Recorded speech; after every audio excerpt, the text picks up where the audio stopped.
Hey guys, it's your old mate Greg. Welcome back to Playtech TV. Now today we're going to look at the new range from Logitech. I've got with me here the new Prodigy Series. The Prodigy Series consists of two mice, the G403 and the G403 wireless. I'll let you guess what the difference is there. The G213 membrane keyboard and the G231 wired headset. So I'm going to start off by talking about the two G403 mice. Now, obviously, they are very similar looking. In fact, aesthetically, they are virtually identical. The only real difference here is that on the G403 wireless, obviously it's wireless and has a detachable charge cable. Now they both have the same sensor that goes up to 1200 dpi. This is the same sensor as in the G900 Chaos Spectrum, the PWM3366. Now if you see my buddy Kevin over at Tech Showdown's video about that particular mouse, you'll see that he went nuts about it and he actually really loved it. Now, while we're talking about the G900, you should also note that the same wireless technology from that is used in G403. Now, just while we're talking about the wireless stuff, I'll just throw in that you should get about 20 hours of battery life out of this guy, and you've got a 1 millisecond report rate, so it's very responsive, very sharp and clean feeling. So you could sort of say that this is kind of like a more affordable and slightly less out there designed version of the G900. The G900 is a great mouse, but to me, it just looks a little bit too much like a spaceship, whereas I'm really happy that Logitech toned down the design of these new mice. In fact, it looks very similar to the IntelliMouse Explorer 3.0, if I'm not mistaken. So it's kind of like they've taken the best of the old stuff and added in that new Logitech Mojo to make it just a really nice high-end mouse. Now, both mice come with a 10-gram additional weight, but there's about 17 grams weight difference in the two mice anyway. I would say it's almost definitely the battery in the wireless mouse, which brings it up to 107 grams, whereas the normal G403 wired version is sitting at about 90 grams.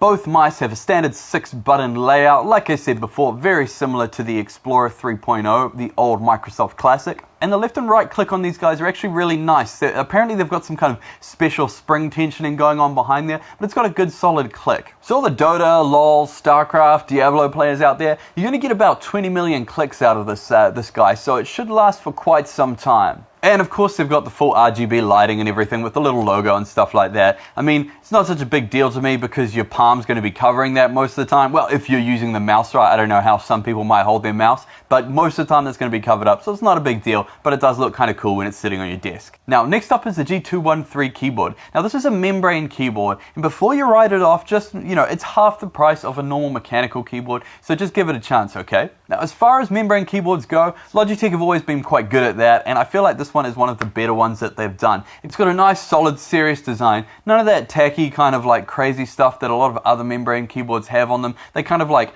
overload on like macro keys and all kinds of crazy stuff just to try and make up for the fact that they're a membrane, not a mechanical. Whereas I really feel like this is just a good, standard, basic design, but it's got some nice little features like the integrated wrist rest and the RGB lighting and things like that. So it's just a good quality mid-range keyboard. It ticks all the normal boxes. It's got the anti-ghosting, it's got the RGB lighting and everything like that, but it's not going to cost you an arm and a leg. So it is actually a really good, it's like a good first or like mid-range gaming keyboard. People who are just getting into gaming, people who have been gaming for a while, but just don't feel the need to go out and go nuts on a mechanical keyboard or something like that. As far as membrane switches go, these ones are actually pretty good. I actually wouldn't mind this keyboard at all myself. They've got a reasonably weighty feel to them without being too soft and squishy, like a lot of membrane keyboards usually are.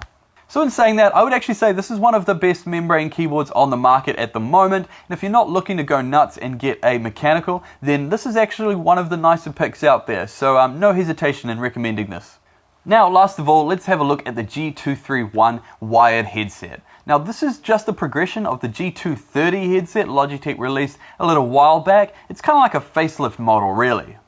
Now, being that it's called the G231, it's fairly safe to assume that it is an incremental improvement over the G230. I really had a close look at this, and the only real noticeable difference that I could actually find was the material that the earpieces are made out of. In the G231, they're made out of more breathable kind of material. That and the actual color scheme is a little bit different. But other than that, they're very similar headsets. They've got the same 40mm neodymium drivers, and they've got the same design that's been with us since it was about 3 or 4 years, back to what, the G630s or something like that. In saying that, however, it is a very comfortable design, it is a very popular design, so I can see that they don't want to fix it because it isn't quite broken yet. However, I would have liked to see a little bit more innovation with these guys.